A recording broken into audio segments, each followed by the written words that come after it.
bon et je crois que le Seigneur va nous parler. En tout cas, je compte sur le Seigneur. Alléluia. Mais aujourd'hui, nous allons parler du sang de Jésus-Christ. Amen. Nous allons parler du sang de Jésus-Christ. Que quelqu'un dise le sang de Jésus.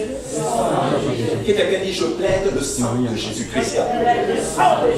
Alléluia. Amen. Et nous allons parler du sang de Jésus-Christ. Mais ce que vous allez apprendre aujourd'hui, nous allons apprendre ce que le sang de Jésus-Christ a fait. Et nous allons apprendre ce que le sang de Jésus-Christ ne fait pas. Amen. Alléluia. Le sang de Jésus-Christ ne fait pas tout pour nous. Certaines personnes sont choquées. Ah, comment il dit ça? Bon, on va l'enseigner aujourd'hui par la grâce du Seigneur. Amen. Alléluia. Je vais juste demander.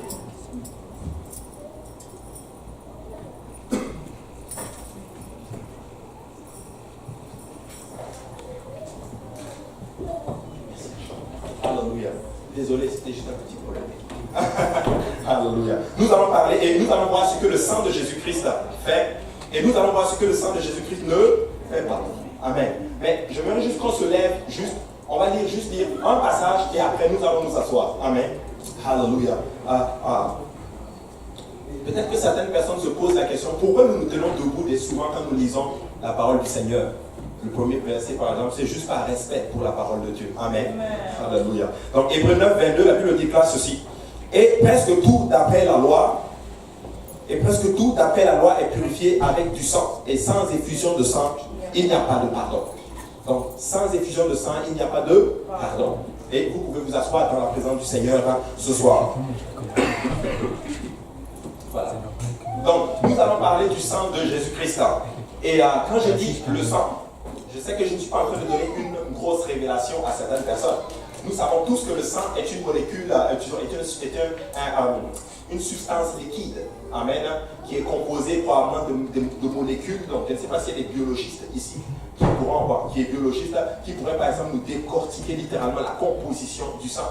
Mais dans mon œuvre, dans ma connaissance limitée, je sais juste que le sang est rouge. Et je pense que vous le savez, tous que le sang est rouge. Amen. Donc le sang est rouge. Mais quand nous rentrons dans la parole du Seigneur, la Bible nous dit justement que, et presque tout, d'après la loi, elle est purifiée avec du sang. Et la Bible nous révèle quelque chose de particulier. La Bible dit que sans effusion de sang, il ne peut pas y avoir de pardon. Donc, à travers ce verset de Hébreux, nous savons que pour qu'il y ait le pardon, il faut qu'il y ait l'effusion de sang. En fait, effusion veut dire qu'il faut que le sang coule. Il faut que le sang sorte, littéralement. Amen. Et vous savez tous, littéralement, l'importance du sang. Il y a certaines personnes qui donnent leur sang pour sauver d'autres personnes. Il y a même des organismes, littéralement, qui font justement de la collecte de sang, littéralement, pour aller sauver d'autres personnes qui sont dans le besoin. Mais ce qu'il faut comprendre, c'est que le sang de Jésus-Christ, c'est la substance la plus puissante de l'univers, parce que c'est le sang de Dieu. Parce que Jésus-Christ est Dieu. Jésus-Christ est Dieu lui-même manifesté dans un corps humain, dans la chair. Amen. Donc quand on dit le sang de Christ, on est en train de dire littéralement le sang que Dieu avait quand il était sur la terre, littéralement quand il est venu en chair. Donc le sang de Jésus-Christ, c'est la substance qu'on peut dire la plus puissante qu'il y a littéralement dans l'univers. Même pas sur la terre, dans l'univers, si on peut le dire ainsi. Regardez Actes chapitre 20, verset 28, la Bible déclare ceci. Prenez donc garde à vous-même et à tout le troupeau sur lequel le Saint-Esprit vous a établi évêque pour paître l'église du Seigneur qu'il s'est acquise par son propre sang. La Bible déclare que l'église de Dieu, le Seigneur s'est acquis par son propre sang. Il est en train de dire littéralement que le Seigneur, c'est Jésus-Christ, parce que Jésus-Christ a versé de son sang pour que l'église puisse être là, en d'autres termes. Maintenant, nous savons que l'église, ce n'est pas un bâtiment. L'église, ce n'est pas ces quatre murs. L'église, c'est quoi? L'église, c'est tout ce qui compose le corps du Christ. L'église, c'est vous, c'est moi, c'est tous les chrétiens du monde entier qui ont obéi à l'évangile, qui se sont repentis de leurs péchés, qui ont été baptisés au nom de Jésus-Christ, qui sont remplis du Saint-Esprit et qui marchent dans la sanctification selon le Saint-Esprit. C'est ça l'église du Dieu vivant.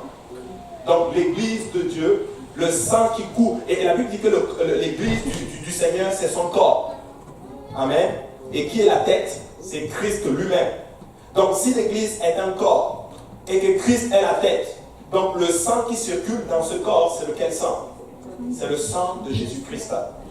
Donc quand nous nous déconnectons littéralement du corps, nous nous coupons littéralement du sang de Jésus-Christ.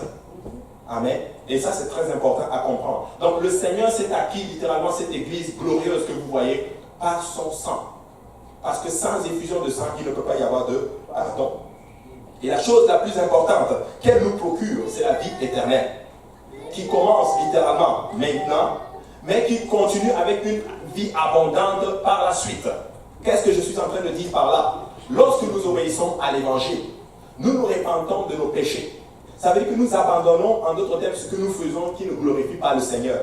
La repentance, ce n'est pas une confession. La repentance, c'est un renoncement aux vaines façons de vivre. Après la repentance, vient le baptême au nom de Jésus-Christ. Après cela, nous sommes remplis du Saint-Esprit. Et des fois, nous sommes remplis même avant le baptême.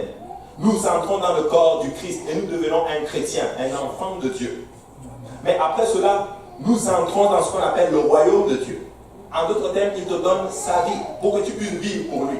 Mais après cela doit découler ce qu'on appelle une vie abondante.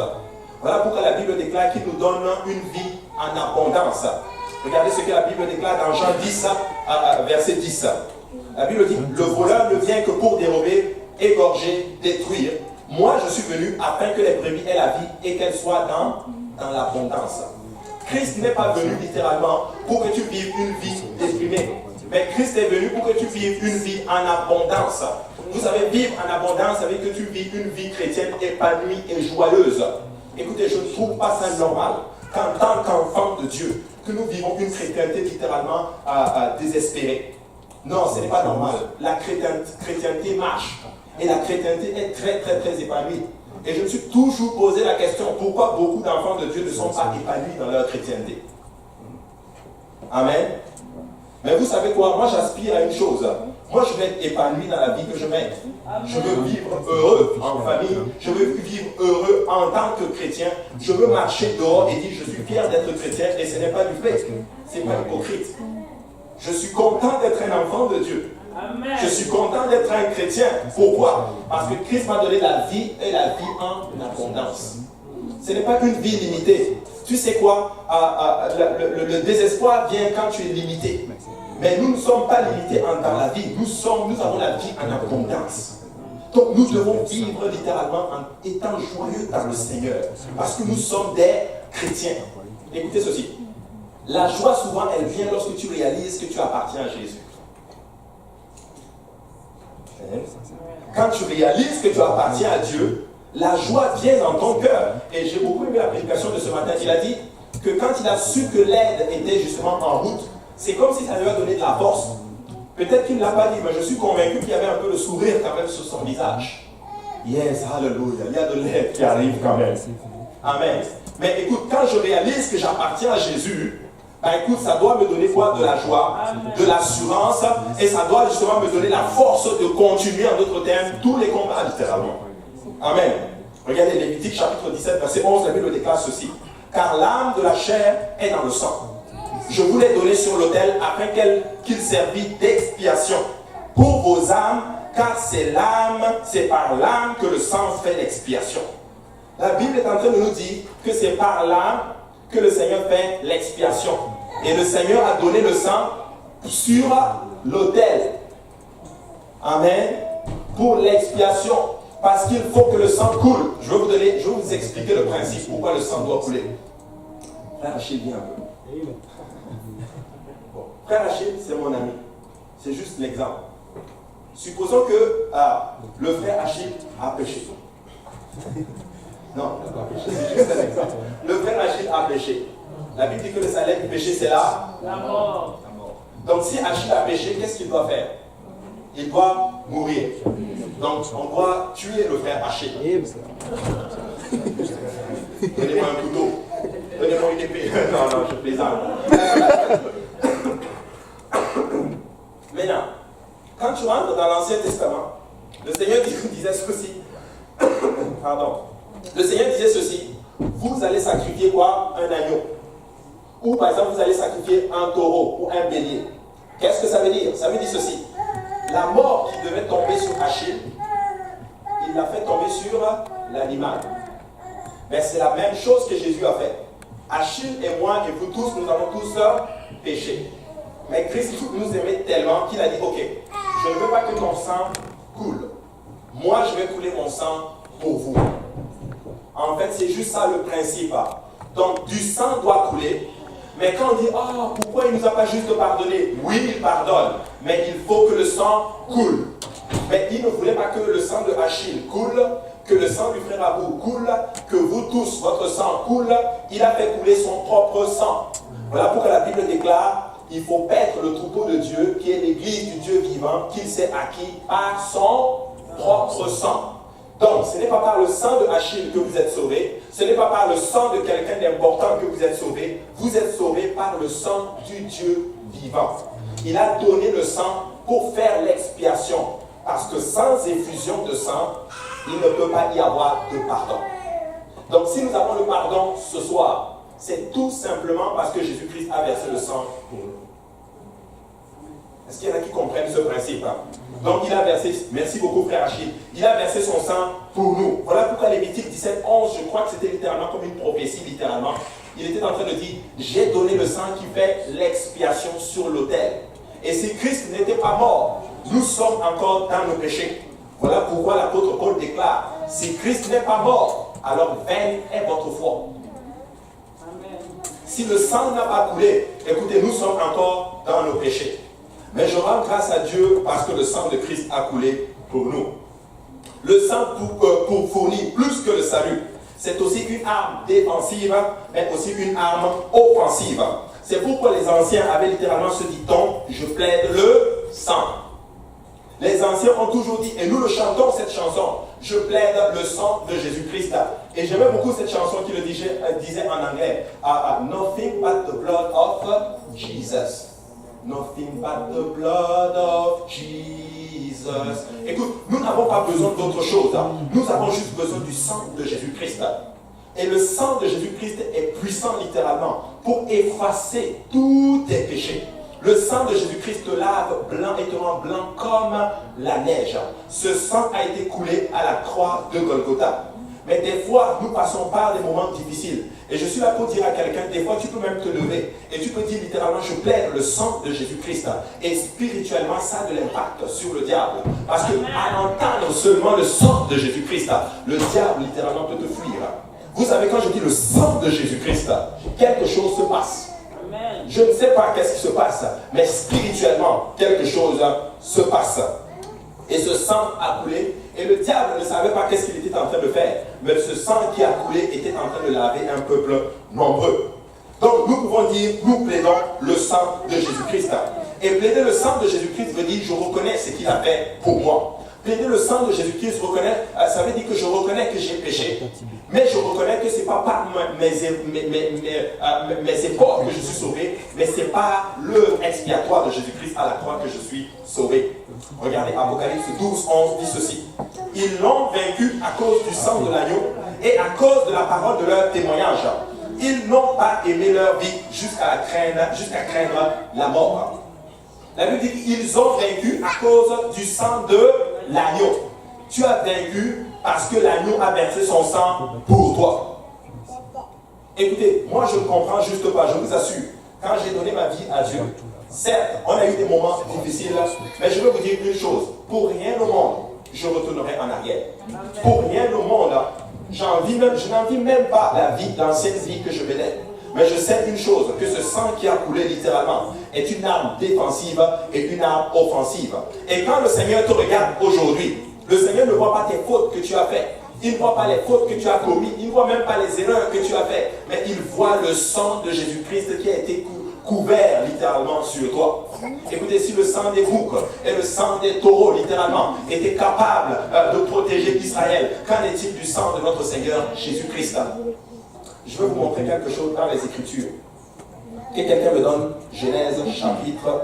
C'était pas vraiment dans mes notes là, mais je vais vous le montrer.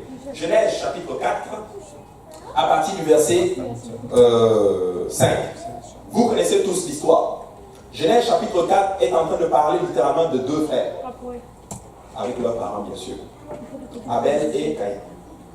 La Bible enseigne que le premier fils s'appelait Caïn. Le second fils s'appelait Abel. Et la Bible enseigne qu'il fut un temps. chacun d'eux a donné des offrandes à Dieu. Abel a donné, en d'autres termes, les premiers nés de son troupeau avec leur graisse. Et Caïn, lui, a donné des fruits, littéralement, au Seigneur. Mais là, la Bible enseigne que le Seigneur n'a pas porté un regard favorable sur le sacrifice de Caïn. Mais il a porté un regard favorable sur le sacrifice de Abel. Et là, la jalousie est entrée dans le cœur de Caïn. Et il a tué son propre frère. Mais qu'est-ce qui se passe? La Bible enseigne à partir du verset 9. L'Éternel dit à Caïn, où est ton frère Abel? Il répondit, je ne sais pas, suis-je le gardien de mon frère? Et Dieu dit, qu'as-tu fait? La voix du sang de ton frère crie de la terre jusqu'à moi. Et pourquoi je prends ce passage? Regardez, qu'as-tu fait? La voix du sang de ton frère crie de la terre jusqu'à moi. Dans ce verset, nous avons la révélation que le sang parle. C'est comme si le sang a une voix. Le sang a la capacité de se faire entendre devant Dieu. Écoutez, le mot cri dans ce verset, c'est un mot hébreu qui est utilisé dans le livre d'Exode quand on dit Moïse cria à l'Éternel. Moïse appela à l'Éternel. Littéralement, il était en train de dire que le sang d'Abel était en train d'intercéder pour Abel, littéralement. Le sang d'Abel avait la capacité d'élever une voix et le Dieu Tout-Puissant l'entend. Peuple de Dieu, pourquoi j'ai pris ce passage? C'est juste pour vous dire ceci. Si le sang d'Abel a la capacité de se faire entendre devant Dieu, qu'en est-il du sang de notre Seigneur Jésus-Christ pour toi? Écoutez, le sang de Jésus-Christ, oui, nous donne le salut, mais je crois que le sang de Jésus-Christ intercède nuit et jour pour nous. Le sang de Jésus-Christ est en train de crier littéralement pour le salut des membres de ta famille, pour ta santé, pour ta subsistance, pour ta provision. Le sang de Jésus-Christ a fait bien plus que le salut, littéralement. Elle crie, elle a une voix beaucoup plus forte que celle d'Abel. Amen. Abel n'était pas aussi juste que notre Seigneur Jésus. Jésus était parfait. Mais laissez-moi vous dire que ce sang avait une voix extraordinaire. Donc, le sang ne nous donne pas seulement le salut. Elle nous donne le salut, mais elle nous donne bien plus que le salut. Mais c'est ce qui est un peu, beaucoup seront peut-être choqués, c'est que le sang de Jésus-Christ ne fait pas tout pour nous. Et là, je sais que je suis en train de choquer beaucoup de personnes. Elle ne fait pas tout pour nous. Elle fournit le salut, mais elle ne fait pas tout pour nous. Mais tant mieux, elle nous donne la chose la plus importante qui est le salut. Maintenant, regardez, selon Hébreux chapitre 9, verset 22, nous avons vu justement que presque tout d'après la loi est purifié avec du sang. Est-ce que tu peux me remettre Hébreux 9, 22? Et j'aimerais voir s'il y a quelqu'un qui voit ce que je vois.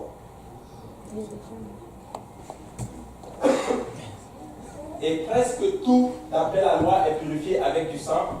Et sans effusion de sang, il n'y a pas de pardon. Amen. Il dit presque tout. Il dit que ce n'est pas tout qui est purifié avec du sang en fait. C'est juste il y a juste quelque chose qui est purifié avec du sang. Ce n'est pas tout. Et quand j'ai vu ça aujourd'hui, attention, c'est juste quelque chose qui est purifié juste avec du sang. Ce n'est pas tout qui est purifié avec du sang. Donc le sang de Christ nous donne le salut. Certes, c'est la chose la plus importante, mais nous devons vivre sur la terre des hommes, littéralement. Et ce sang ne fait pas tout pour nous.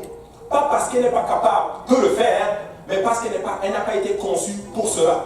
Elle a été conçue pour le salut, elle a été conçue peut-être pour nous restaurer, mais elle n'a pas été conçue pour faire toutes choses dont nous avons littéralement besoin. Et c'est ça que nous allons étudier aujourd'hui. Sous la loi de Moïse, il y avait des choses qui ont été purifiées ou remises par d'autres substances autres que le sang. Et ça, je ne vous apprends absolument rien du tout. De la même manière, il y a quelque chose que le sang ne fera pas dans vos vies. Pas parce qu'elle ne peut pas le faire, parce qu'elle n'a pas juste été conçue pour cela. Amen. Certaines choses relèvent de notre responsabilité. Dis à ton voisin de ta responsabilité. Donc, sous la loi, les pauvres ont été autorisés à apporter une offrande de farine en guise de remplacement pour une offrande de sang, littéralement. Et on peut le voir dans Lévitique 1, 5, verset 11. Il dit ceci: s'il n'a pas de quoi se procurer deux tourterelles ou deux pigeons, il apportera en offrande pour son péché un dixième des pas de fleurs de farine comme offrande d'expiation. Il ne mettra point d'huile dessus et il n'y ajoutera point d'encens, car c'est une offrande d'expiation. Le peuple de Dieu est en train de dire que c'est une offrande d'expiation. Amen. Et là, ce n'est pas le sang qu'il demande.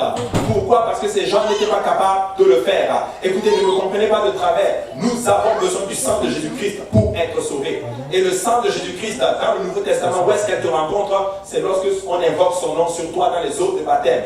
Mais laissez-moi vous dire que ça, c'est le départ. Mais lorsque nous avons obéi à l'évangile, lorsque nous nous sommes repentis, baptisés, remplis du Saint-Esprit, nous devons continuer à vivre sur la terre des hommes dans le Christ. Nous avons besoin littéralement d'autre chose. Et des fois, nous plaidons le sang. Certes, il faut plaider le sang. Mais laisse-moi te dire que certaines choses relèvent de ta responsabilité.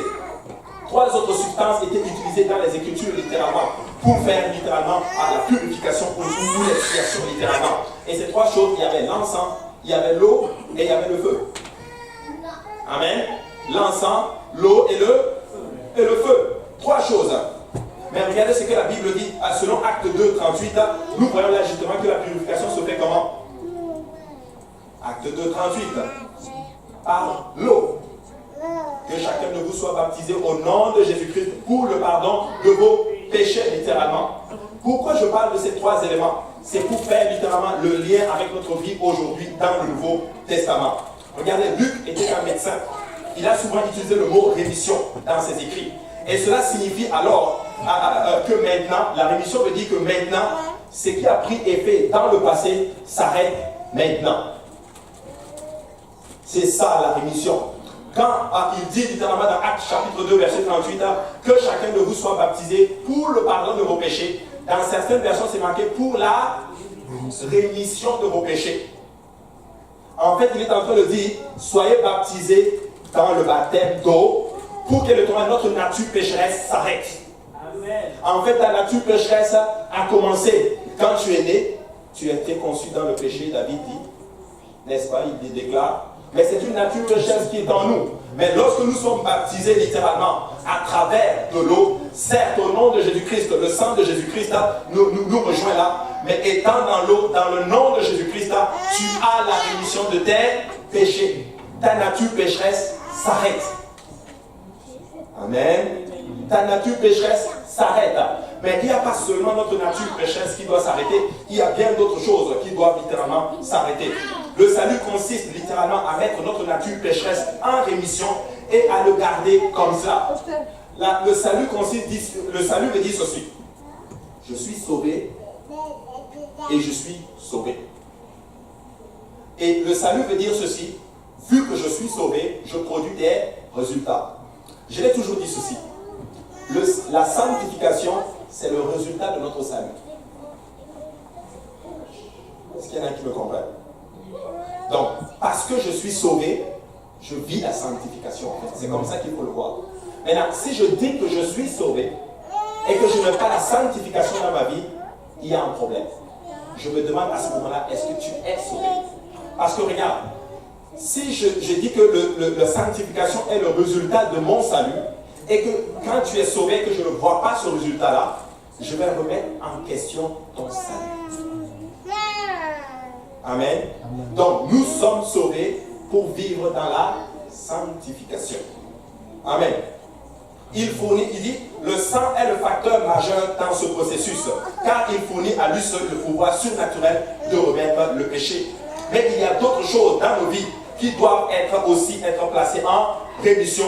Et le sang, alléluia, dans ce cas-là, n'est pas le facteur crucial dans ce cas-là. On a parlé de l'eau. Dans Exode chapitre 19, verset 9, la Bible déclare ceci. Et l'Éternel dit à Moïse, voici, je viendrai à toi dans une épaisse nuée, afin que le peuple entende quand je te parlerai, et qu'il ait toujours confiance en toi. Moïse rapporta les paroles du peuple à l'Éternel, et l'Éternel dit à Moïse, va vers le peuple, sanctifie-les aujourd'hui et demain, qu'ils lavent leurs vêtements, qu'ils soient prêts pour le 3e jour, car le 3e jour, l'Éternel descendra aux yeux de tout le peuple sur la montagne de Sinaï. Le Seigneur est en train de dire justement au peuple qu'ils aillent et qu'ils fassent quoi? Qu'ils lavent leurs vêtements pour pouvoir rencontrer le Seigneur, pour pouvoir entrer dans la présence du Seigneur. Ils devaient laver leurs vêtements. Ça, c'était un des éléments de purification littéralement aussi dans l'Ancien Testament. Écoutez, le peuple, littéralement, ils entendaient des tonnerres, littéralement. Moïse allait entendre le Seigneur. Mais la volonté de Moïse et la volonté, littéralement, du Seigneur, c'était que le peuple puisse entendre le Seigneur par eux-mêmes. Le Seigneur lui dit, ok, vous allez vous sanctifier, vous allez laver vos vêtements, mais dans le troisième jour, je viendrai, je vais vous parler, et vous aussi, vous allez entendre comme Moïse m'entend. Mais là, le facteur, c'était quoi? C'était l'eau. Regardez au verset 12, il dit ceci: tu fixeras au peuple des limites, tout alentour, et tu diras, gardez-vous de monter sur la montagne ou d'en toucher le bord. Quiconque touchera la montagne sera puni de mort. Vous savez, le sang ne vous mature pas. Mais vous devez vous-même vous soumettre à ce qu'on appelle le lavage de la parole. Quand je parle de l'eau dans ce cas-ci, je suis en train de parler littéralement de la parole qui nous lave et qui nous amène à être exactement comme le Seigneur veut que nous soyons. Écoutez, lorsque nous sommes repentis, lorsque nous sommes baptisés au nom de Jésus-Christ, lorsque nous sommes remplis du Saint-Esprit, ce n'est pas la finalité. Nous devons être lavés par l'eau de la parole, littéralement. Nous devons nous exposer à cette parole, que cette parole nous lave, afin que nous puissions littéralement être dans la présence de Dieu. Parce que si tu ne te laves pas par l'eau de la parole, tu ne pourras pas entendre le Seigneur. Beaucoup de personnes me disent, frère, comment tu sais quand Dieu te parle? Écoute, si tu passes du temps avec le Seigneur, et que tu écoutes sa parole, et que tu étudies sa parole, lorsqu'il va te parler, tu vas discerner sa voix des autres voix. Amen. Vous savez, il y a 3 voix dans nos vies. Il y a la voix de Dieu, il y a notre voix et il y a la voix du diable. Amen. Mais comment discerner la voix de Dieu? Comment savoir si ce n'est pas nous? Comment savoir si ce n'est pas le diable? Comment savoir que c'est l'Éternel des armées qui est en train de me parler? Nous devons donc développer littéralement, nous devons passer du temps dans sa présence et nous devons littéralement nous mettre sous le lavage de la parole du Seigneur. C'est ça la sanctification. Lorsque la parole du Seigneur te parle, tu dois appliquer littéralement ce que le Seigneur est en train de te dire. Amen. Et ce n'est pas le sang qui va le faire pour toi. C'est toi-même qui vas te dire, je décide littéralement de me soumettre à la parole de Dieu. Écoutez, beaucoup de personnes se baptisent. Et je me suis toujours posé des questions. Pourquoi il y a tant de baptêmes et il y a moins de personnes? Et ces personnes ne reviennent plus dans la maison du Seigneur. Parce qu'ils ont la première étape de leur salut, mais ils ne veulent pas se laisser laver maintenant par la parole. Ils ont eu le premier lavage, qui est le baptême comme le sacrificateur avait besoin d'un premier lavage initial. Mais après cela, il y avait un second lavage, ou du moins d'autres lavages, littéralement, qui devaient faire quand ils entraient dans le temple. Et c'est la même chose avec chacun de nous. Après le baptême, nous devons littéralement être lavés par l'eau de la parole. La parole doit nous parler. La parole doit entrer en dedans de nous. Et nous ne voulons pas arriver à cette place que la parole est prêchée et ça nous offense. Amen. Amen. Écoutez, si la parole de Dieu t'offense, c'est parce que Dieu t'aime. Si la parole de Dieu te transperce, la Bible déclare que c'est une épée à 2 tranchants. Ça fait mal une épée. Ça doit faire mal. Des fois, pasteur prêche, et là je dis, oh non, pourquoi il dit ça? Parce que ça me touche. Mais laisse-moi vous dire, je bénis le Seigneur pour ces moments-là, parce que le Seigneur est en train de dealer quelque chose dans ma vie. Parce que je suis exposé à la parole et j'ai un autre lavage à faire et je sais que ce n'est pas le sang qui va le faire, c'est la parole qui va le faire. La parole, le sang m'a déjà donné le salut. Amen. Le sang m'a déjà donné le salut. Éphésiens 5, 25 dit ceci, et j'aime ce verset, c'est mon verset bonbon. Marie, aimez vos femmes. Pourquoi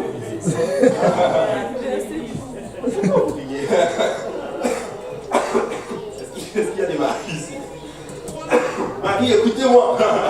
Dis-moi, écoutez la parole du Seigneur. Aimez vos femmes comme Christ a aimé l'Église et s'est livré lui-même pour elle, afin de la sanctifier comment? Par la parole, mais après l'avoir purifiée par le baptême d'eau.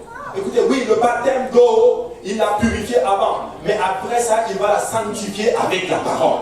Écoutez, beaucoup de personnes, ils viennent, ils ont le baptême, mais après le baptême, tu dois continuer dans la maison du Seigneur. Écoutez, quand je baptise les gens, là, je leur dis ceci, ce n'est pas la finalité, c'est juste que le début. Je m'attends à te voir dimanche prochain. Je m'attends à te voir les autres jours grandir sous l'eau de la parole, si on peut le dire ainsi. Peuple de Dieu, nous devons grandir dans la parole. Écoutez, quand le prédicateur prêche littéralement, tu dois dire Amen à la parole du Seigneur. Parce que la parole de Dieu, c'est Amen et c'est encore Amen. Alléluia.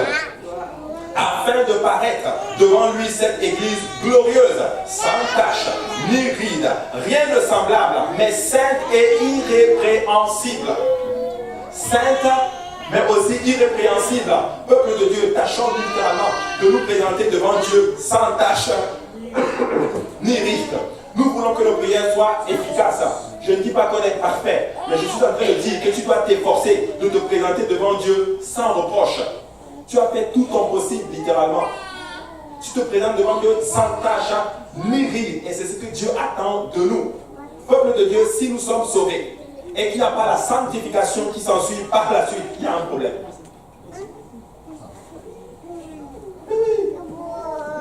Il y a un problème. Amen. Écoutez, si j'étais sauvé, il doit y avoir un changement. Si je suis en Christ, il doit y avoir un changement. Si tu me dis que tu es en Christ et que je ne vois pas de changement, il y a un problème. Et nous devons chercher le problème. Et permettez-moi de vous dire que le problème n'est pas au niveau de Dieu. Le problème se trouve toujours à notre niveau. Amen.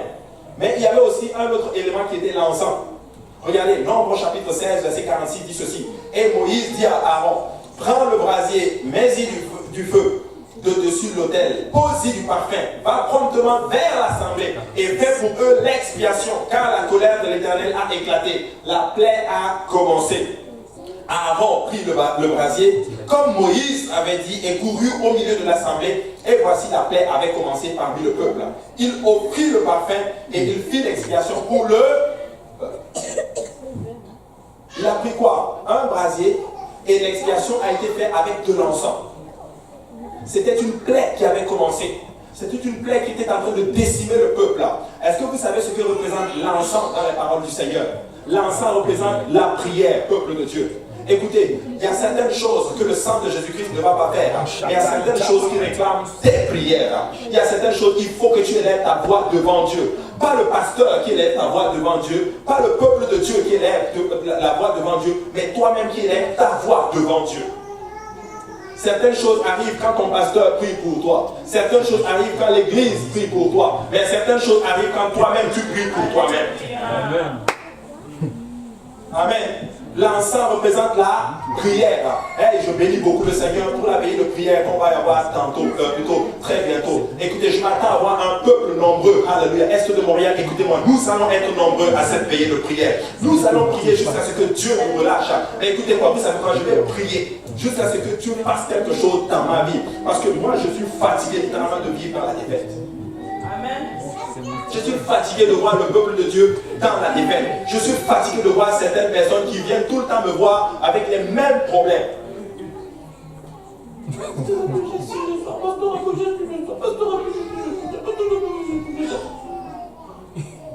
Mais écoute, laisse-moi te dire, tu vas prier jusqu'à ce que Dieu te délivre. Certaines choses, tu n'as pas besoin de dire, oh je plaide, le sang de Jésus t'a déjà lavé. Mais il t'a donné la capacité de prendre un brasier comme Aaron, de prendre l'encens de ta prière, de te mettre à genoux littéralement, d'élever une prière au Seigneur. Écoutez, Est de Montréal, écoutez-moi très très bien. Je m'attends de voir nos prières, nos réunions de prière bondées comme pas possible. On était 48 ce samedi, mais je m'attends à voir encore au moins 50 personnes littéralement en train de prier ici. Parce que si nous ne prions pas, nous n'allons pas voir la main de Dieu bouger littéralement au travers de nous. Écoutez, Dieu bouge quand le peuple prie. Dieu bouge quand le peuple de Dieu élève littéralement la voix. Écoute, si tu élèves ta voix et que tu pries littéralement, Dieu va bouger dans ta situation. Amen. Cette fois, il offrit le parfum, il fit l'expiation pour le peuple. Écoute, laisse-moi te dire que tu es un sacrificateur aujourd'hui. Amen. Nous sommes un sacerdoce royal. Écoutez, nous pouvons tous officier. Écoutez, tu peux prier pour toi-même, tu peux prier pour ta famille, tu peux prier pour ton pasteur, tu peux prier littéralement pour les membres de ton école, tu peux prier littéralement pour tes collègues de travail. Tu peux donner un sacrifice d'encens à Dieu. Amen. Nous allons prier. Amen. En passant, s'il y a un problème dans ta vie, je l'ai toujours dit, tu n'as pas forcément besoin de prendre le téléphone. Pasteur, alléluia, est-ce que ça va? J'ai fait un mauvais rêve aujourd'hui. Non, lève-toi, mets-toi à genoux, prie et réprime cet esprit dans le nom de Jésus-Christ et cet esprit va partir. Amen. Donc il y a certaines choses que le sang de Jésus-Christ ne va pas faire pour nous. Parce que tu as reçu la puissance. Regardez ce que la Bible dit dans...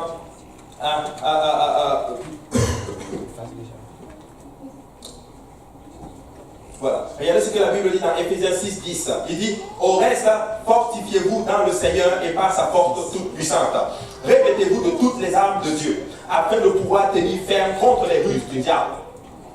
Le Seigneur est en train de te révéler que le diable a une ruse contre toi. Est-ce que vous savez c'est quoi une ruse? La ruse, c'est qu'il a mis des plans pour te faire tomber. Il dit au reste, fortifiez-vous dans le Seigneur. Pas fortifiez-vous dans le gouvernement. Pas fortifiez-vous dans le monde. Pas fortifiez-vous entre les gens qui ne glorifient pas le Seigneur. Mais fortifiez-vous comment? Dans le Seigneur. Ça veut dire que nous devons nous fortifier les uns les autres. Revêtez-vous de toutes les armes de Dieu afin de pouvoir tenir ferme contre les ruses du diable. Tiens, ton voisin, je ne savais pas qu'un chrétien devait se battre. Tu dois te battre. Et j'ai beaucoup aimé la prédication de ce matin. Écoutez, j'ai envie de voir juste des gens un peu fâchés contre le diable, littéralement. Écoutez, je suis fatigué d'avoir toujours les mêmes problèmes. Je suis fatigué d'avoir toujours les mêmes angoisses. Écoutez, il faut que ça s'arrête à un moment donné. Écoute, révélation ce soir. La vie chrétienne est un combat. Et si tu ne luttes pas, tu vas tomber. Amen. Amen. Si tu ne luttes pas, tu vas tomber. Écoutez, j'aime beaucoup le pasteur Maotier. Il a dit ceci, si tu ne luttes pas, tu ne seras jamais béni. Amen. Amen. Tu ne seras jamais béni. Regardez ceci, si tu ne luttes pas. Il dit, car nous n'avons pas à lutter contre la chair et le sang, mais contre les dominations, contre les autorités, contre les princes de ce monde de ténèbres, contre les esprits méchants dans les lieux célestes. Écoutez, ils sont en train de faire Halloween en ce moment. Il y a des esprits bizarres qui sont relâchés littéralement dans cette société. Je m'attends à voir le peuple de Dieu aussi qui va s'élever, qui va prier littéralement. Écoutez, nous allons tellement prier que quand tu vas aller demander à la maîtresse de l'école, mes enfants ne vont pas venir ce jour-là, ils vont te dire, ok, c'est correct. Amen. Amen. Amen. Écoutez, ils n'ont pas honte de le faire. C'est une guerre spirituelle. Amen. Je marche partout, je vois des têtes de mort. Littéralement, écoutez, j'étais au travail et je suis sorti pour aller chercher à manger. Et là, je vois un monsieur qui vient arriver avec sa voiture. Dès qu'il gare, je vois une tête de mort, un crâne posée devant sa voiture. Je dis, ouais. En fait, il est en train d'appeler la mort littéralement dans sa voiture. Et s'il roule, boum, comme ça, il fait un accident, il meurt. Amen. C'est spirituel ces choses. Peuple de Dieu, nous devons aussi nous tenir. Nous devons prendre toutes les armes de Dieu et nous allons nous battre. On va se battre spirituellement. Je ne dis pas de se battre physiquement. Je ne dis pas de sortir dehors et aller commencer à frapper les gens. C'est pas ce que j'ai dit. Nous allons nous battre sur nos genoux. Nous allons venir à la réunion de prière. Écoutez, si tu ne viens pas encore à la réunion de prière, tu es en train de te faire du mal à toi-même. Je vous dis, tu te fais du mal à toi-même. Parce que c'est là littéralement que nous sommes en train de briser le joug. C'est là que nous renversons les forteresses. C'est là que nous gagnons du terrain littéralement. C'est là que tu exposes les situations de ta famille devant Dieu. Amen. Regardez ceci. Car nous n'avons pas, je l'ai déjà lu, c'est pourquoi prenez toutes les armes de Dieu afin de pouvoir résister dans le mauvais jour et tenir ferme après avoir tout surmonté. Tenez donc ferme, ayez à vos reins la vérité pour ceinture. La vérité pour ceinture. Écoutez, oui, nous allons nous battre. Et je vais vous donner les armes par lesquelles nous allons nous battre. Tu vas te battre avec la vérité. Tu dois avoir la ceinture. En fait, la ceinture, c'est pour tenir tes vêtements. Est-ce que je définis bien la ceinture? Pour que ton pantalon ne tombe pas, pour que ta jupe ne tombe pas, tu dois avoir une ceinture. Mais la Bible déclare que notre ceinture, c'est la vérité. Amen. Donc, en d'autres termes, pour ne pas qu'on voit ta nudité, il faut que tu sois véridique. Tu dois être vrai. Écoutez, peuple de Dieu, ne mentez jamais pour avoir un gain sorti. Ne mens pas pour avoir des papiers d'immigration.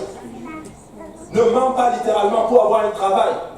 Dis toute la vérité. Et je bénis le Seigneur, je connais des personnes qui l'ont fait. ils ont monté un faux dossier d'immigration pour avoir les papiers pour rester ici.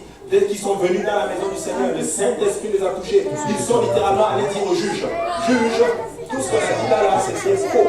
Le dossier que tu vois là, c'est n'importe quoi. Écoutez, ces personnes sont encore dans la maison du Seigneur et ces personnes servent le Seigneur et je sais que Dieu va leur donner possession de ce pays. Ces personnes vont avoir leur nationalité canadienne. Pourquoi? Parce qu'ils sont la vérité du Saint-Esprit.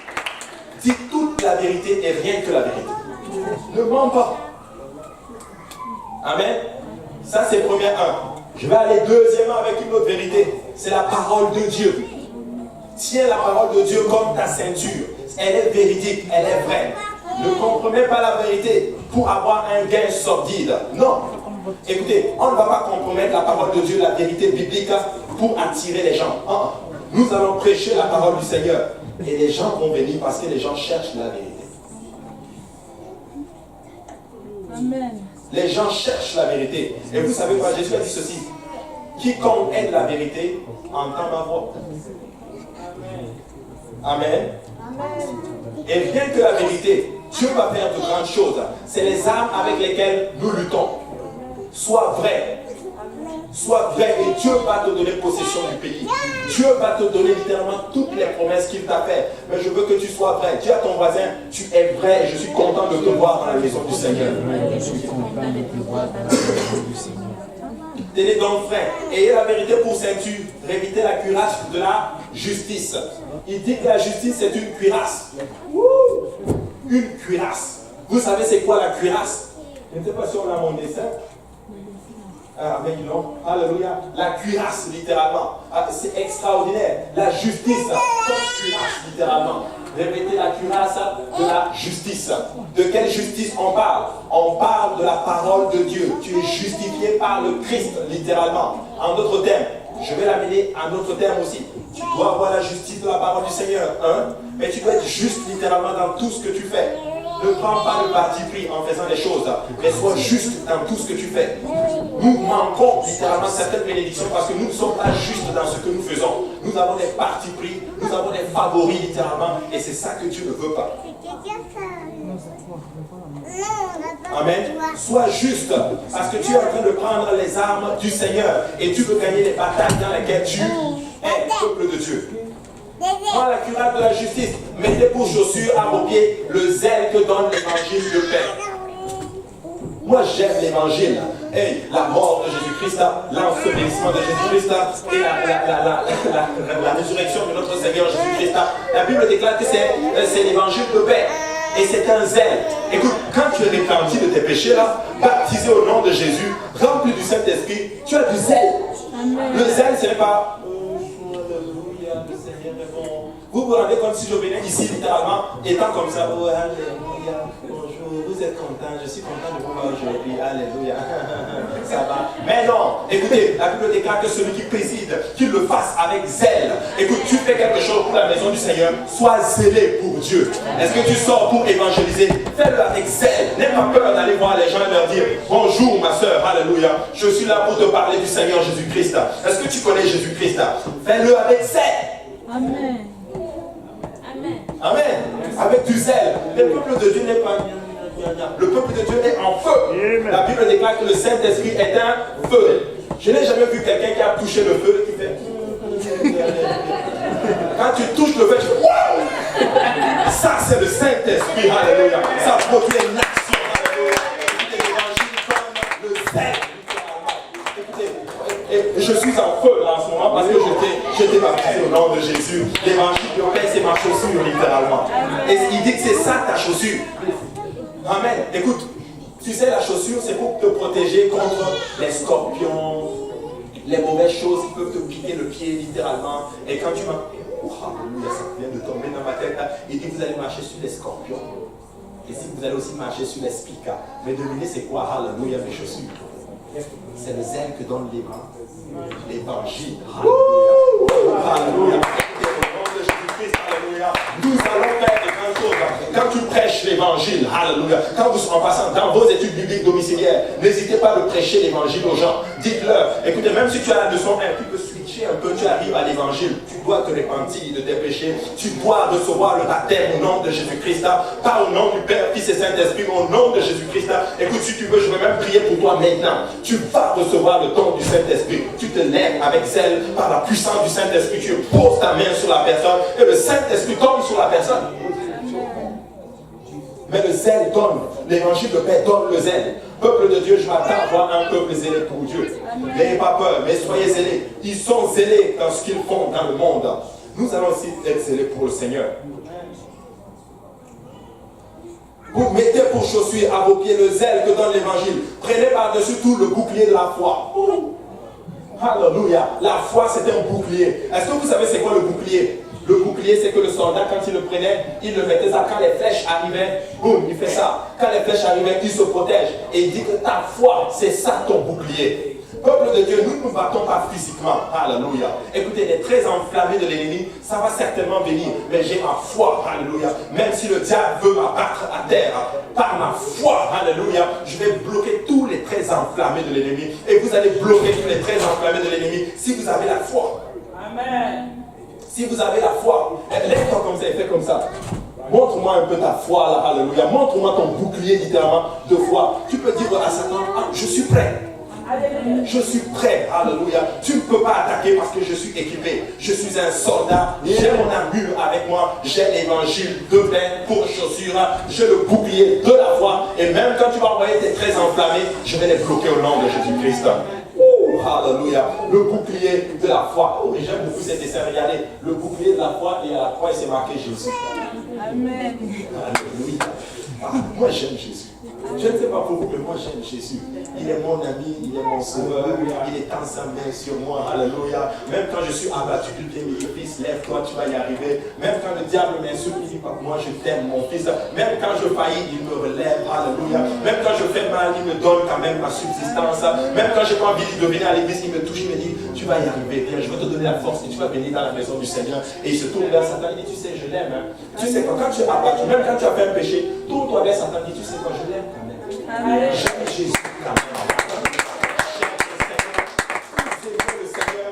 Et ne permets pas au diable de dire que tu ne l'aimes pas. Écoute, tu aimes Jésus. Écoute, si tu n'aimais pas Jésus, tu ne serais pas dans la maison du Seigneur aujourd'hui. Écoutez, je connais chacun d'entre vous. Vous avez fait des sacrifices pour être ici. Et là, vous faites une erreur, vous êtes abattu.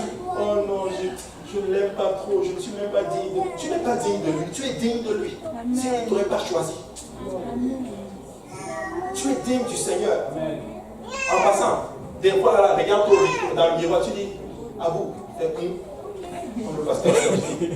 Tu aimes Dieu. Et si l'image dans le miroir te dit, non, tu n'aimes pas Dieu, tu casses le miroir. Vous aimez Dieu. Dis à ton voisin, tu aimes Dieu. Et laisse pas l'ennemi te dire que tu ne l'aimes pas. Moi je refuse cela, j'aime Dieu. Je ne suis pas parfait. Vous non plus, vous n'êtes pas parfait, mais vous aimez Dieu. Vous aimez beaucoup le Seigneur. Il dit, prenez le bouclier de la foi avec lequel vous pouvez éteindre tous les traits enflammés de l'ennemi. Prenez aussi le casque du salut. Le casque du salut. Écoute, il protège la partie la plus fragile de ta tête, de ton corps, par le salut. Ta partie la plus fragile, c'est ta tête, c'est le salut. Écoute, avant toute chose, tu dois t'assurer que tu es rentré dans ces eaux au nom de Jésus-Christ. Tu dois t'assurer littéralement que le prédicateur a invoqué le nom du Seigneur sur toi. Tu dois t'assurer littéralement que le Tout-Puissant est venu en toi par la puissance de son esprit et que tu as parlé en d'autres langues. Tu dois t'assurer que tu parles cette langue céleste qu'il t'a donnée. Tu dois protéger ta tête par le salut. Tu dois tout le temps te dire, je suis sauvé. Je suis sauvé. Écoutez, des fois je roule, même dans la voiture, non, je suis sauvé. Amen. Je suis sauvé. Amen. Vous êtes sauvé, littéralement. Si vous avez obéi à l'évangile, écoutez, même quand l'ennemi arrive, dites non, je suis sauvé. Si la trompette sonne, je vais aller au ciel. Amen. Vous savez quoi? Écoutez, ce n'est pas de la prétention. Ce n'est pas de l'orgueil. Mais je dis que vous êtes sauvé. Amen. Si tu as obéi à l'évangile, tu t'es baptisé au nom de Jésus. Tu as été rempli du Saint-Esprit. Tu fais ton possible pour vivre pour Dieu. Écoute, quand la trompette va sonner, tu vas monter. Jésus ne cherche pas des gens parfaits. Il veut juste des gens qui font tous leurs efforts pour dire, papa, il faut que tu m'aides. Il faut que tu m'aides à avancer. Mais un pas après l'autre. Oui, c'est difficile. Un pas après l'autre. Écoutez, vivre dans le Saint-Esprit là, c'est pas quand le service finit. Vous venez à l'hôtel et je ne suis pas contre ça, ne me comprenez pas de travers et que mon cri on chie. Ce n'est pas ça. Le Saint-Esprit là, c'est lundi, mardi, vendredi, où tu n'as pas envie de vivre pour Dieu, mais un pas après l'autre, tu dis non, je vivrai pour le Seigneur. Au nom de Jésus, ça c'est vivre pour le Saint-Esprit. Amen. Ça c'est vivre dans le Saint-Esprit. Parce que beaucoup d'entre vous, vous allez me dire, Amen, que c'est dur de vivre pour Dieu. Vrai ou faux? Nous sommes dans une société qui ne vous aide pas à vivre pour Dieu. Vrai ou faux? Amen. Mais est-ce que vous vivez pour Dieu? Oui. Les gens ont menti, on te dit que tu ne vas jamais pouvoir vivre pour Dieu. Mais là, tu vis pour Dieu. Amen. Tu vis pour le Seigneur. Le casque du salut et l'épée de l'esprit qui est la parole de Dieu. Assure-toi que tout ce que tu fais est dans la parole du Seigneur. J'ai toujours dit ceci. On peut discuter sur les opinions. Mais quand c'est la parole de Dieu le déclare, c'est caché. C'est coulé dans le béton. On ne va pas discuter avec Dieu, avec sa parole. Mais quand tu prends la parole de l'Esprit, l'épée de l'Esprit qui est la parole de Dieu, peu importe les obstacles qui vont venir, tu vas y arriver. Ça, ce n'est pas le sang qui fait cela. C'est toi qui décides, qui dis, je prends la parole de Dieu et je m'établis sur la parole du Seigneur. Faites en tout temps, par l'Esprit, toutes sortes de prières et de supplications. Il dit, faites en tout temps des prières. Comment? Par l'Esprit. Qu'est-ce qu'il est en train de dire? Il est en train de dire, parler en langue tous les jours. Parce que prier en l'Esprit, c'est quoi? C'est parler en langue. Aussi simple que cela. Paul a dit, je désire que vous parlez en langue tous les jours. Écoutez, ça ne fait pas de sens de parler en langue. Mais laisse-moi te dire que c'est une puissance extraordinaire. La Bible déclare que celui qui parle en langue, c'est un esprit qui dit des mystères à Dieu. Tu dois parler en langue tous les jours. Quand tu commences à prier que tu ne sais plus quoi dire à Dieu littéralement, enchaîne avec le parler en langue. Écoute, peut-être que tu ne sais pas ce que tu dis. Toi-même, tu ne comprends pas ce que tu es en train de dire. Mais tu es en train de dire des choses, des mystères littéralement à Dieu. Et même le diable ne t'entend pas, il ne comprend pas ce que tu es en train de dire. C'est une puissance extraordinaire, le parler en langue. Acte 1, 8 dit ceci. Allez et attendez à Jérusalem pour recevoir quoi? Le Saint-Esprit survenant sur vous. C'est une puissance que nous avons reçue. Veillez à cela avec une entière persévérance. Et priez pour tous les saints. Priez pour tous les saints. Écoutez, honte à nous si nous arrivons à une place et que nous ne prions pas pour les autres. Honte à nous si nous entrons en prière. Tu fais 1 heure, 2 heures, 3 heures. C'est tout le temps toi. Mais peuple de Dieu, alléluia, je suis content de voir que vous n'êtes pas comme cela. Je sais que vous priez pour les saints. Je sais que vous priez pour les membres de vos familles. Je sais que vous priez pour les autres. Vous priez que le Seigneur fasse ces choses. Mais écoutez, nous ne voulons pas arriver à une place où nous tombons dans ce qu'on appelle l'égoïsme spirituel. Tu penses jusqu'à toi. Amen.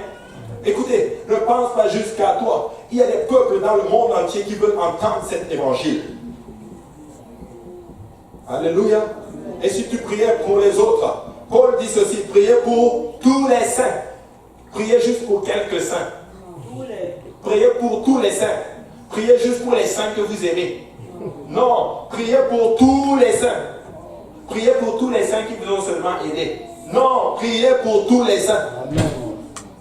Certes, tu ne pourras peut-être pas les citer tous, mais Seigneur, étends ta main, alléluia, sur les chrétiens du monde entier, sur ceux-là qui sont en train de souffrir à cause de ton nom. Je prie pour tous ces missionnaires qui sont dans nos pays, littéralement, que la main de l'Éternel soit sur eux, que tu les guides et que tu les utilises pour gagner un peuple nombreux. Nous sommes ici, nous sommes en train de te servir, mais je ne sais pas comment tu vas le faire, mais par ta puissance, tu vas étendre ta main sur chacun d'eux. Écoute, étends ta main, Seigneur, sur tous ces missionnaires qui souffrent littéralement avec leur famille. Écoutez-moi bien, ces missionnaires-là qui laissent tout et qui vont littéralement dans nos pays en Afrique, ce n'est pas parce qu'ils n'ont rien chez eux. Certains d'entre eux ont des maisons, ils ont tout, des voitures, ils ont tout ce que vous rêvez, ils ont tout, mais ils vendent tout pour aller prêcher l'évangile dans nos pays. Amen. Amen. Amen. Alors prions pour tous les saints. Ne soyons pas égoïstes spirituellement. Devenons littéralement des vrais soldats chrétiens. Il faut prendre toutes les armes du Seigneur. Troisième élément qu'ils utilisaient dans l'Ancien Testament, c'était littéralement le feu. Nombre 31, verset 21 dit ceci. Le sacrificateur Élasar dit aux soldats qui étaient allés à la guerre, voici ce qui est ordonné par la loi que l'Éternel a prescrite à Moïse. L'or, l'encens, les reins, le fer, l'étain et le plomb, tout objet qui peut aller au feu, vous le ferez passer par le feu pour le rendre pur. Mais c'est par l'eau de purification que sera purifié tout ce qui ne peut pas aller au feu. Vous le ferez passer dans l'eau. Vous savez, le sang ne va pas maintenir votre expérience, littéralement. Vous devez marcher dans l'esprit. Qu'est-ce que ça veut dire? Écoute, des fois tu vas passer par le feu. Et le feu purifie l'or. Des fois c'est le feu qui... Nous n'aimons pas la période de feu. Je ne sais pas si je vais ouvrir cette porte-là. Parce que Mortier a prêché un message un jour extraordinaire sur le baptême de feu et le baptême du Saint-Esprit. Le baptême du Saint-Esprit, c'est quand tu le reçois, tu parles en langue. Mais il nous avait expliqué que le baptême de feu, c'est quand tu commences à... c'est quand Dieu te fait passer littéralement par le feu. Là, il ne va pas te mettre dans le feu. Mais c'est quand les situations difficiles arrivent. Mais malgré cela, tu dis, je vais avancer avec le Seigneur. Tu as ton baptême de feu. Job a eu le baptême de feu.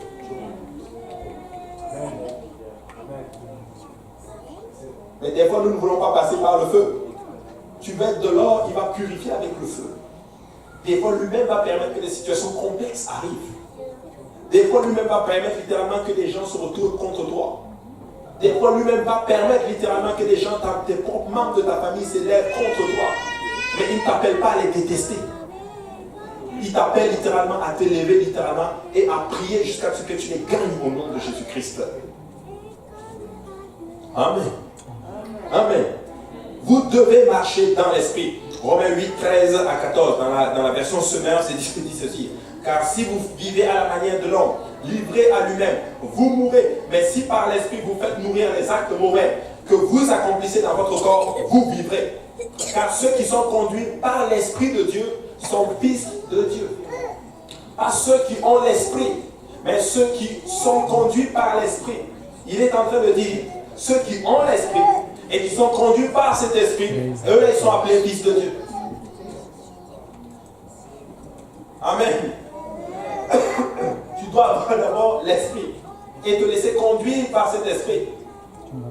Je vous dis souvent comment nous conduisons des fois. Des fois, nous nous conduisons ainsi. Frère Achille, bien encore. Mon exemple, frère Achille. J'ai dit, frère Achille, bonjour frère Achille. Comment allez-vous? Parfait, venez. Frère Achille, vous connaissez le chemin de l'église de Saint-Laurent? Est-ce que vous pouvez me conduire? Parfait. Et là, le frère Achille, il monte dans sa voiture, et moi je m'assois, et le frère Achille, il conduit. Il conduit, et moi je dis, non, frère Achille, tourne à gauche. Non, frère Achille, tourne à droite. Frère Achille, va à gauche là-bas. À un moment donné, le frère Achille va me dire, écoute, c'est moi qui connais le chemin, tu m'as demandé de te conduire, tu restes là. La Bible déclare, nous sommes conduits par le Saint-Esprit. Des fois, nous avons le Saint-Esprit dit, va à gauche. Toi, tu dis, oh non, allons à droite. Saint-Esprit, allons à gauche.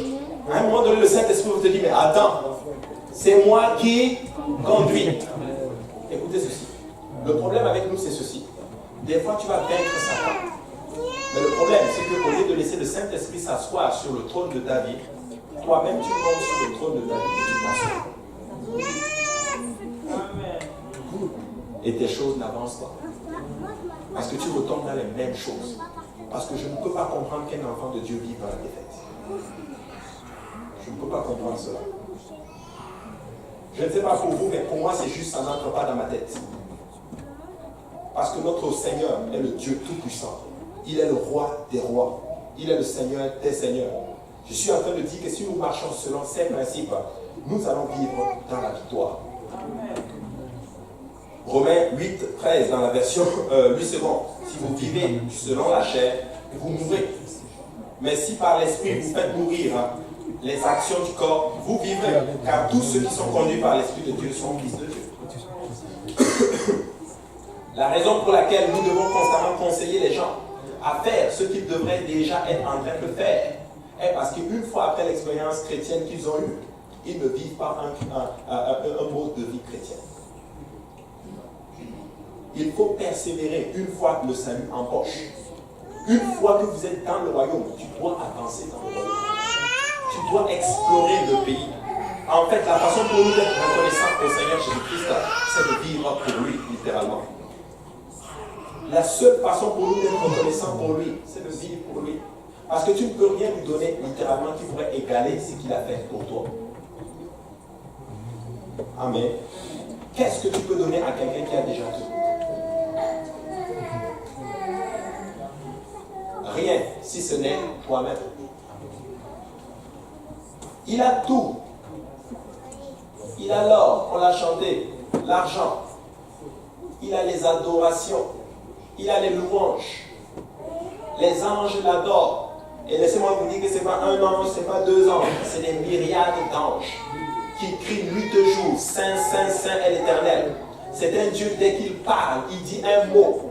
Les anges sont là juste pour exécuter. Il a tout ce dont il a besoin. Il est celui qui crée tout par la puissance de sa parole. Il est celui qui est saint par lui-même. Personne n'est au-dessus de lui. Il a tout. Tout ce que tu peux lui donner, c'est toi-même. C'est toi-même. Nous devons tout donner à Dieu. Tu dois te tout donner toi-même à Dieu. Tu sais, des fois, je me demande souvent, est-ce que j'ai tout donné à Dieu?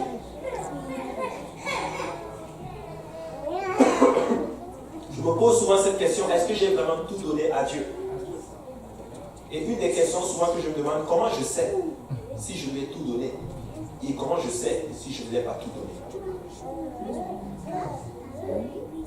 C'est quand j'arrive à une place où il me demande quelque chose et que je commence à tergiverser. Là, je comprends que je ne l'ai pas encore tout donné. Nous devons tout donner au Seigneur. Amen. Est-ce qu'on peut se lever dans la présence du Seigneur?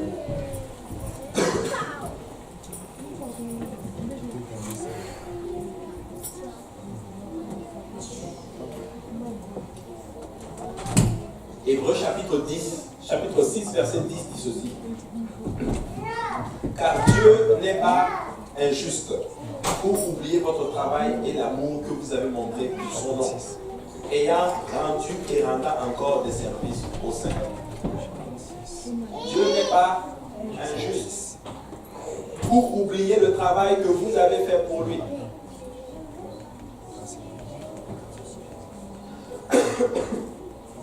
Des fois, j'ai pensé comme cela que Dieu m'avait oublié. J'ai pensé à un moment donné que Dieu, en d'autres termes, il pensait juste aux autres. Vous savez, j'ai toujours pensé que les miracles, ça arrivait qu'aux autres. J'ai toujours pensé que la grâce du Seigneur, en d'autres termes, la bonté, l'amour, les bénédictions, c'était juste pour les autres. Jusqu'à ce que je tombe sur ce passage. Dieu n'est pas injuste. Tout ce que tu fais pour Dieu, il te le rendra. Dieu ne garde pas ton crédit. Si tu as fait du bien à quelqu'un, Dieu va te le rendre. Si tu as donné ta vie à Dieu, il va te le rendre au dernier jour. Si tu as fait du bien à quelqu'un, Dieu va te le rendre. Parce que Dieu n'est pas juste.